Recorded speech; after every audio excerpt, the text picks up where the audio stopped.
The game is Murfreesboro. This is the Battle of Stones River, December 31st, 1862. This is from Yaquinto Publications, a long-defunct war game company from the sort of SPI Avalon Hill era. This particular game was from 1979, designed by Richard Berg. It is Civil War by Berg, but not his Terrible Swift Sword / Great Battles of the American Civil War series. This is a much different system than that. In some respects, it's a lighter system. In other respects, it's not lighter. This is actually basically a brigade level treatment of the game. You can see the biggest thing you'll notice is that there are these double-sized counters. These are the brigades. An immediate element of complexity to the game is the fact that you have to move these 2 hex units, similar to anybody who's played Great Battles of History from GMT is familiar with the phalanx units that are double hex units, where you have to do wheeling maneuvers in order to effectively move the units. That's the case here, and obviously the wheeling has a large effect on retreats and things like that. So the difference here, as opposed to something like Great Battles of History, where each double size unit is effectively 1 unit, each of these are considered 2 individual units, and there are strength charts. This is the Confederates, and each side has its own number of steps, and from strongest to weakest on the right side and the left side. As steps are eliminated, you can see some of these are X'd out here. The units get progressively weaker until an entire side of one of these double space units could be eliminated, in which case the double hex unit will be replaced with a single hex unit like this that will have the designation of the brigade on it. And then, it moves like a normal single spaced unit, and you're still tracking it on here. Whichever side has strength points left is the one that you're tracking until it's eventually eliminated. So that's how the double space units work. Artillery is obviously single space. These are basically by battery. Each artillery battery counter is worth 2 strength points. Artillery can stack with infantry, but it can also operate alone in hexes, and doesn't require the leadership radius requirements that infantry units have in order to move into attack and things like that. And I think the infantry leadership requirements are only that it needs to be within 6 hexes of a leader, or 8 hexes, or I can't remember off the top of my head.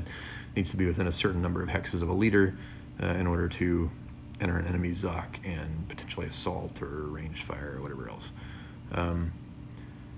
You can see here I'm actually, although you can't really see because the stack of reinforcements is blocking, but I'm on turn 2. Stones River, if you know anything about the battle, Braxton Bragg's Army of Tennessee, their left wing slammed into William Rosecrans's Army of the Cumberland. The right wing of the Army of the Cumberland was slammed into by the left wing of Bragg, and completely, essentially destroyed as a fighting force through the course of the fighting for the day. By the end of the day, Rosecrans had stabilized his line, and the 2 sides were kind of at a stalemate. I believe they then sat in place for a day, and then Bragg made an unsuccessful attempt on the right with Crittenden's corps or division, and maybe it was Breckinridge's division of Crittenden's corps. No, the order of battle is not coming to me at the moment. Let's take a look here. This has a one of the more annoying things that frequently happens. So Bragg's army is the Confederate Army of Tennessee. The Army of the Tennessee was Ulysses Grant's army that took Vicksburg. So the Confederate Army of Tennessee, you've got Polk's Corps, Hardee's Corps, and I guess that's it. So 1st Division, Breckinridge. So you had Breckinridge's division. I don't know if Cleburne was part of it or not, but I know for sure Breckinridge was the one who, on whatever it was, December 31st or January 1st. Well, this was December 31st, so I think it was January 2nd. They sat around on New Year's Day, and then on January 2nd, Breckinridge made this attempt to try and swing his units around and try and cross the river and attack the Union left. It was a dismal failure, completely destroyed by massed Union guns across the fording positions of the river. After that, Bragg just retreated back to Chattanooga. But the start of the battle was a giant Confederate victory, which was, just essentially completely caught the Union off guard over here and just destroyed most of these Union units. As you can see here, that's not really what's happening. Now the Confederates have an advantage at the start of the game where there's no Union defensive fire phase, and they get to get a column shift on any assault and a +1 to any die roll. You would think that would allow them to just smash these Union positions that they were able to enfilade. I think this guy was actually part of them too. That's not what happened. The Union, they did have to retreat, but none of them routed. I think on the whole first turn, I had only one Union brigade rout. This one just happened on the Union phase. This was the one that happened on the Confederate phase. So they just kind of got retreated and pushed out of position, but not routed. As a result, they were able to come back and hit the Confederates in some enfiladed and rear positions. And the result was, I think this guy was routed, and I just did the rally phase of turn 2, and I think, was that Manigault? Yeah. I believe he was one who routed and has rallied. And I think the same thing here. Liddell had routed and rallied, but you can see he's routed.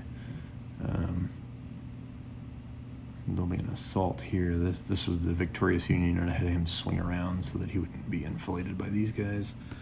More routed Confederate units. So routed unit here, routed artillery, and this was from a displacement.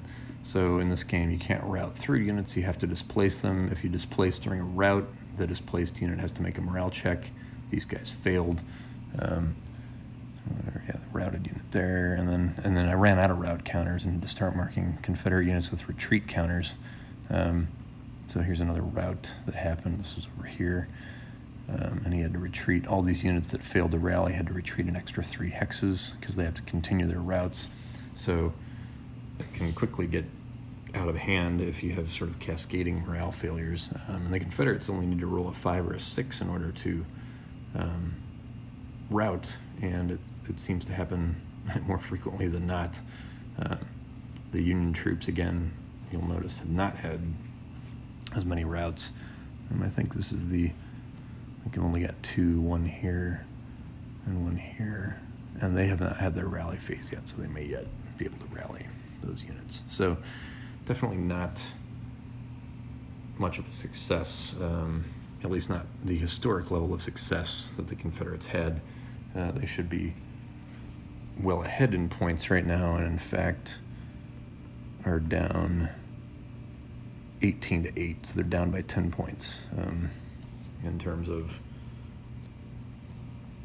routes, retreats, eliminations. In fact, you can see there's a Confederate artillery unit that was eliminated. I think that was over here somewhere where it got attacked by itself. So those are worth points. So not a good, it was a pretty terrible turn. The Confederates should not have this many units routing. the fact that I was able to get some enfilade and rear attacks with Union units based on the awkwardness of the Confederate position, and then got some cascading routes over here. It was just a tough break for the Confederates. So they will have to try and reorganize their attack. I mean, they certainly have the manpower over here. You're looking at what, 4, 5, 6, 7, 8, 9, 10 Confederate brigades against 6 Union brigades. So yeah, they've got the manpower. They should be able to push this wing in completely. Plus they have all this cavalry over here. There's not much Union cavalry over there to defend against it. So what I may end up having to do is have some of this cavalry swing around here and actually assault the Union infantry from the rear. That's really the only way to kind of keep this going, because this is going to have to take a while to get disentangled and push through these guys. So just kind of a poor start for the Confederates. So the combat in it is pretty straightforward. It's an old-timey CRT here, classic odds ratios and attack defend differences. Really not a lot of DRMs. There's a couple of terrain DRMs, and there's some errata on the DRM on the terrain charts, where you can see I've marked in some of the issues. Here it said stream not allowed to cross by infantry in line, but they are allowed. It's a +1. So does some little errata things, but there's some combat effects. But really the only DRMs are for ranged fire, for woods. If you're enfiladed, I think you get to add a plus. If you're attacking a enemy from the side or rear, you get to add 1 to your die roll. Same thing, -1 ranged fire in the city. So a scant few DRMs, and otherwise a fairly classic odds-based CRT. And then your strength points for firing is where you disrupt guys, as opposed to making them retreat and or route. Disrupted units then can't assault or move, so it's a way of kind of disabling enemy units with ranged fire. Some range adjustments, again, more typos here on the range chart. Infantry at range 1 is just ×1. Here it had them halved, which is incorrect. They're halved at 2 or 3. And artillery was all correct. So far, artillery, there's precious few instances where you can really use it. I've had a couple of cases where I had some clear shots here, but otherwise you've just got too much woods and too many hills in the way. Even when you've placed artillery on the hill, they can, well, I don't think that guy's no, he's on a hill. When they're on a hill, they can ignore up to 3 forest hexes for firing purposes, but they can't, other hills will block unless they're on the same hill. So far I just haven't had really many opportunities to fire with artillery. And then artillery batteries by themselves are only 2 strength points, which are nigh on useless. From 1 to 4 strength points, you have to roll a 6 or get some kind of die modifier to push you into a 7 in order to get a disrupt. So, single batteries are not going to have much luck. You really need to kind of stack your batteries together. And even if you've stacked batteries together, you're more than likely only going to be here. So, which, makes sense that the artillery is only going to be powerful if you're stacking it with infantry points, which is where you can get into, 5s and 7s and 9s and so forth. So, fairly straightforward common combat in that regard. Leaders don't have a whole lot of effect in the game. There are fatigue and ammunition rules. Ammunition rules may not be worth it. I think the fatigue definitely is. As you can see, I've been tracking it. That'll start to affect how effective units are in assault and things like that if they start getting tired or exhausted. So that's sort of an early precursor to the Great Battles of the American Civil War series that has rules for fatigue and unit fatigue. Ammunition-wise, I don't know if Great Battles of History has ammunition rules. There's obviously supply rules involved. There are actually, yeah. You can run out of ammo on certain occasions and have to resupply in that. So yeah, so that definitely carries over to the Great Battles series. I am using it here because there are somewhere in here underneath Polk. There's a supply wagon. Units have to be within a certain number of hexes of their supply wagons in order to have unfettered access to ammunition. If they're more than a certain number of hexes away during assault combat or fire combat, they will start to lose ammunition, and then you'll have to either move them back within range or they'll start to take penalties. So gotta have liquid refreshment. So that's the case with the ammunition wagons, and there's only 3 for each side. For each of the corps commanders, essentially, have the supply wagons will start with the corps commanders. Although George Thomas's, as you can see here, comes on later, turn 4. Each of the corps commanders has a ammunition wagon, and you kind of want to protect it because it can be captured by the opposing side, and that gives victory points. So anyway, only a single turn in to Murfreesboro. Starting to get the hang of it, but it's definitely a learning curve of just dealing with the multi-sided brigade hexes. I do like the double-sided hexes. I think it's a good example of the sort of cumbersome nature of brigades.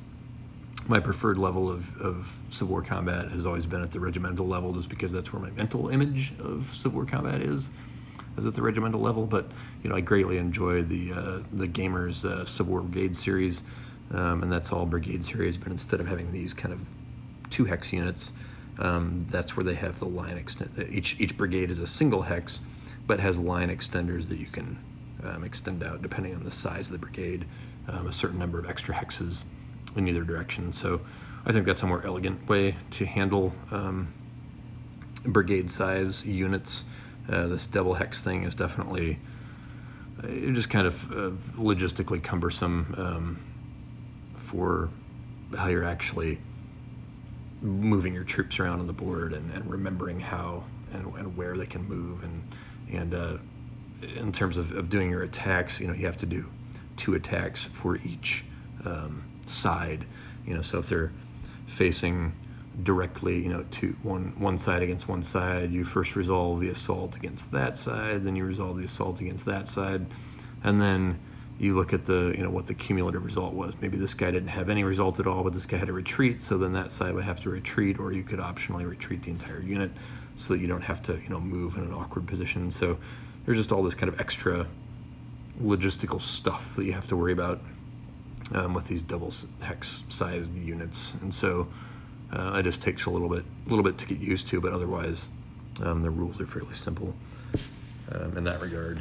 In terms of fire and assaults and all that, there's not a lot of. Usually it's an overabundance of DRMs that makes things complicated. In here, it's all pretty straightforward. The downside being that I think you can get route results a little bit too easily. There's too many instances where units could instantly route, and